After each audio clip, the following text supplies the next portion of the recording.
Hello everybody and welcome back to a brand new episode of NASCAR Heat 4 Career Mode. I hope you're all having a great day. Today we go to Bristol in both the Xfinity Series and in the Monster Energy Cup Series. There you see the playoff grid on your screen coming into this race. But first, obviously, we had the Xfinity Series race where we had subscriber Austin Gillespie in the car as he started about midfield, already getting into it with our rival, actually, of Elliott Sadler as he went down this back straightaway. But unfortunately, it was a kind of a rough race for Austin Gillespie as he came through. He had actually worked his way towards a top 10 position, though, later in this race as he came out of turn 4, passing nearly Austin Cindric. But as he came out of turns 4, a little bit later, having a big moment as he spun out of turns 4, hitting the inside wall and got hit again by a few more cars. And that, unfortunately, would do it for Austin Gillespie, as that would give him a 38th place finish here in Bristol. So that was certainly unfortunate. So we come through to qualifying here in the Cup Series out of turns 4, heading down the front straightaway.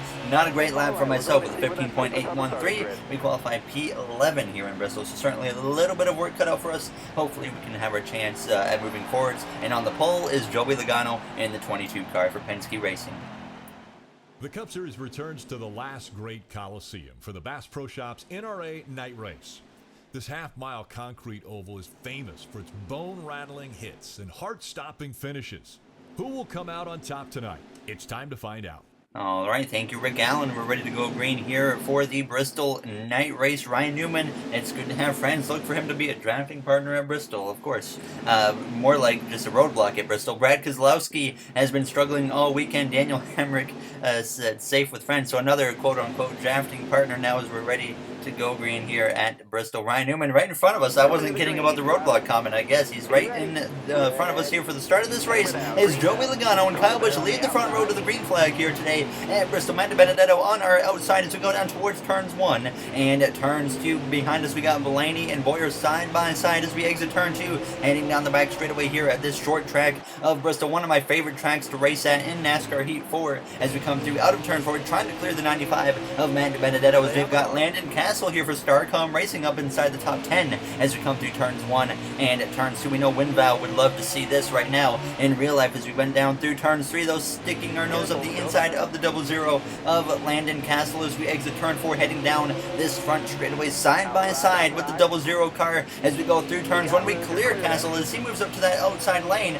starting to fade a little bit now as we came through on lap 7 of 30, heading down this back straightaway towards turn 3 of the inside now of the 3 of Austin Dillon. So using this inside lane, not my preferred lane at Bristol, but we were certainly moving our way forward. We would also come through now a little bit later on lap 12 of 30 in the opening stage, passing Martin Truex Jr. as we went down towards turns 1 and turns 2. So up to P8 behind P7 and Ryan Newman, and that was came through to right the lap 20 of 30 in the stage, running down Newman, Kyle Busch, Denny Hamlin as we were starting to deal with some lap traffic, as you can clearly see, I should say, as we come out of turns 4 of the inside of Kyle Busch and the 66 of Joey Gase. And now up to P6 as we continue moving forwards, passing McMurray now for a lap down. He was, as a caution actually would come out, and we had a mixed strategy coming here. We had some drivers coming to the pit lane, some drivers electing to stay out, and I decided that we're actually going to stay out. I didn't really see a benefit coming into the pit lane when we don't have to pit in the second stage. So the green flag, though, is back, and we find ourselves in P4 with 3 laps to go here in the opening stage. Harvick and Newman on the front row. So we've got Ryan Newman, who's another driver trying to win his way into the playoffs now as we exit turn 2, heading down this back straightaway. Chase Elliott up the inside at this point now as came to with Kudigo down the back straightaway. Harvick and Hamlin P1 and P2 as we exit turns 4, heading down the front straightaway with a white flag for stage 1 is in the air. Elliott still on my inside as Hamlin tries to put the pressure on our teammate of Kevin Harvick as we exit turn 2, heading down this back straightaway for the final time in the first stage. We're going to send it up the outside of Ryan Newman through turns 3 and turns 4, but it might not be enough as we exit turn 4 side by side with the Rose Fenway driver, and we cross the line to get P4 here in stage 1 at Bristol. So certainly starting P11, getting P4, I was actually pretty satisfied with that effort, as we would not have to come to the pit lane here for the start of the second stage. So we would stay out and get ready to go green from P4 on the outside lane, with Kevin Harvick picking up a playoff point here today in the first stage of Bristol.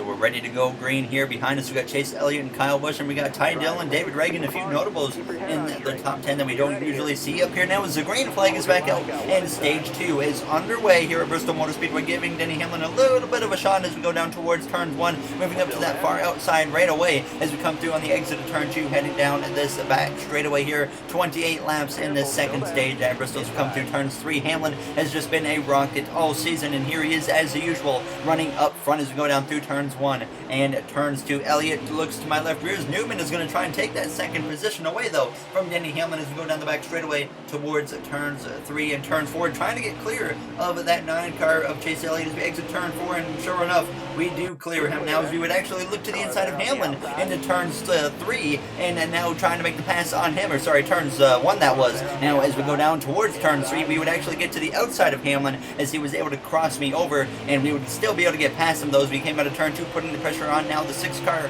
of Ryan Newman. You see up ahead Kevin Harvick driving away at this point. No contest for him right now as we come through turns 3 and on the exit of turns 4. Sure enough, we have the speed to clear Newman as we go down into turns 1 and take over the second position here at Bristol Motor Speedway as we exit turn 2 now. So now we have to drive away from the 6 of Newman and try to close in on the back of Kevin Harvick as we come through now at this point exiting turn 4. We would end up getting a caution. You see cars having trouble up ahead, and this would group myself up with Kevin Harvick. We had some drivers again staying out. We would pit for 2 cans of fuel and 4 tires, but you see mixed strategies once again here in stage 2 for the pit stops, and we lose 6 positions, but Kevin Harvick nowhere to be found, which was very surprising. So he is way behind us, so this is a huge opportunity for us. Everyone in front of us does not have fresh tires. We have fresh tires now as the green flag is back out, and there's less than 10 to go here in the second stage, 9 to be exact, as we go down through turns 1 and turns 2. So certainly I think that we can actually find our way through this field and maybe have a chance at a stage victory if we play our cards correctly as we go through turn 3,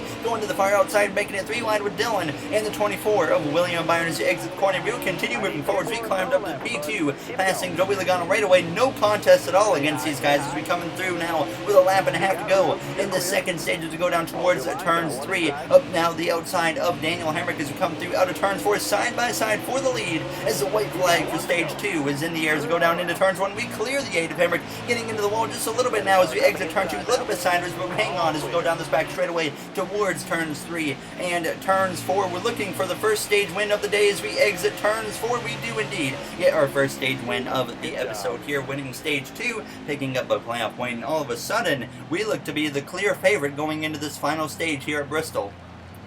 So once again, you see a few drivers coming to the pit lane. It's been mixed strategies this whole race. We wouldn't come to the pit lane, but you see Kevin Harvick, who pitted with us earlier from the lead, is still down in P10 for the start of the third and final stage. So I was looking at just kind of good luck has put us into this position. Now as the green flag is out in the final stage now, is underway. 61 laps remain in Bristol. Obviously, if you guys remember, last time at this racetrack, we had a car capable, I think, of winning, and in the final 20 laps or so, the car started fading. It got much looser as the race went on. Lap traffic was a big factor, and we ended up crashing and finishing like 14th or something like that.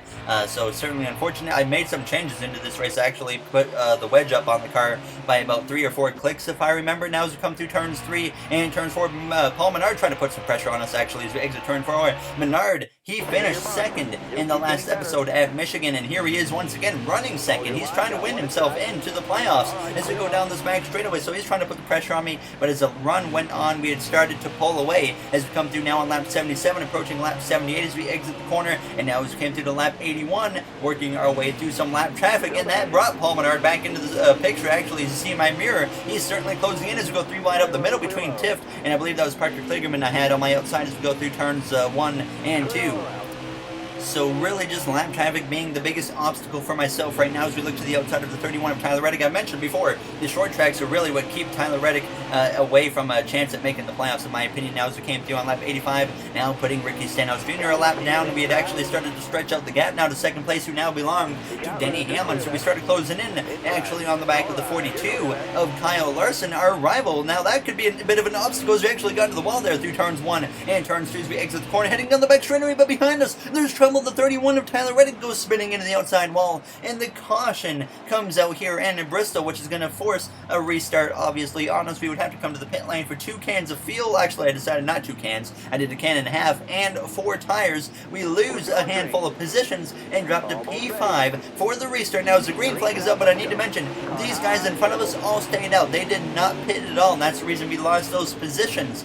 So now here we are, battling with these front runners. They have no fresh tires like we did earlier. Now we have fresh tires against them as we go through turns 3 and turns 4. So really, passing these guys shouldn't be a problem at all. We should be able to get past them and drive away, and this really could play into our favor once again here with 34 laps to go at Bristol Motor Speedway. William Byron leads the way as we exit turn 2, getting to his outside already as we go down this back straightaway towards turns 3 and turns 4. And we clear Byron through the center of the corner, and sure enough, we are back out front here at Bristol Motor Speedway as you see Eric Jones on the pit lane. He is DNF'd from this race once again. 3 races in a row that Eric Jones is either DNF'd, crashed, and finished in the mid-30s. So very unfortunate for Eric Jones, as he's lucky that he's had good enough of a regular season that he's in the playoffs. Now there's more trouble. Eric Almirola, a teammate of ours, goes spinning through turns 4, and the caution is going to come out once again here in Bristol.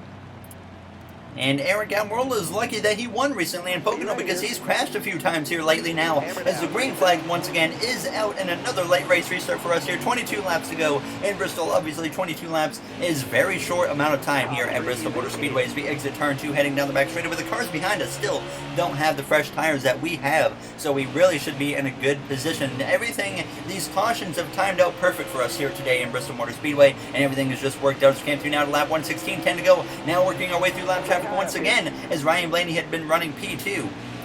But like I said, everything just kind of worked out for us here tonight in Bristol Motor Speedway, and that's really the reason that we're up here leading. I think Kevin Harvick had the fastest car. Similar kind of how New Hampshire worked out. Everything just kind of went perfect with lucky cautions and stuff. So now he's going to come through on lap 123, approaching 2 laps to go here at Bristol Motor Speedway. David Reagan now up to P2. He had actually closed the gap on me here through this lap traffic, but as long as we keep the car clean, we shouldn't have to worry about him now as we go down this back straightaway towards turns 3 and turns 4, approaching the final lap. Last time here at Bristol, we had a car capable of winning, and we made some mistakes and blew it. Now as we go through turns 1 and 2 on this final lap here in Bristol, looking for career win number 3. We've had a stellar rookie season so far as we go down towards turns 3 and turns 4, and our rookie season is about to get even better as we exit turns 4. We are going to come through to get win number 3 at Bristol. Fantastic job there. Great win.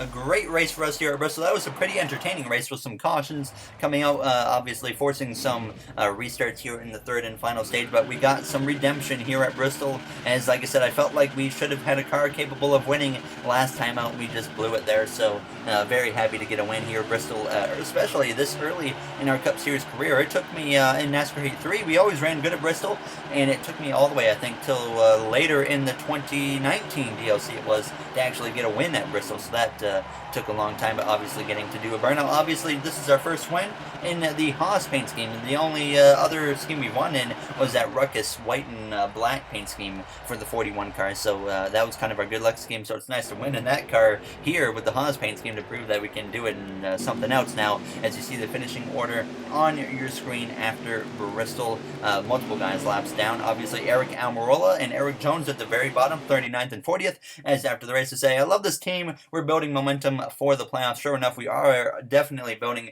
a lot of momentum, a lot of playoff points. I think really that's going to be probably our last win before the playoffs. I don't really know what we're going to have at Darlington. Indianapolis, well, I always struggle at Indianapolis, and I'm looking at the playoffs, and I'm a little concerned. I'm not really sure what tracks we can win at, other than maybe the Roval or Martinsville here in our rookie season. Maybe we can go to Homestead and run good there, but there's just not a lot of tracks in the playoffs that I think are really play into my strong suit. So we'll see how that goes. Obviously, now as there's only 2 races left in the regular season. As always, if you guys did enjoy, make sure to comment, like, and subscribe. Those would all be very appreciated. But in the next episode, we go to Darlington, the throwback race. So we're going to have all the throwback schemes on the track. I'm excited for that. So that'll be certainly a cool race. We obviously have the Xfinity Series as well at Road America and Darlington for the next episode. As you see the playoff grid on your screen, we have now 5 drivers with 3 wins. Kyle Busch, Denny Hamlin, Joey Logano, myself, and Kevin Harvick. And you see right there, the first driver out of the playoffs, Paul Menard, he is 75 points out. So everyone with 2 races left here in the regular season, pretty much everyone's going to have to win their way into the playoffs. That's outside of the top 16. You see Jones, Boyer, Blaney, and Kurt Busch all in on points right now without a victory. Kurt Busch, he is pretty much mathematically locked in, and so is Eric Jones and Clint Boyer. So Blaney is really the only one at a threat right now, unless obviously there's no winners, then it won't be an issue. But that will do it, like I said, for this episode. So thank you all for taking the time out of your day to watch this one. Ryan Preece should easily make the top 30, so he'll be in the playoffs. So obviously, guys, in the next one, thank you for watching, everybody, and have a great day.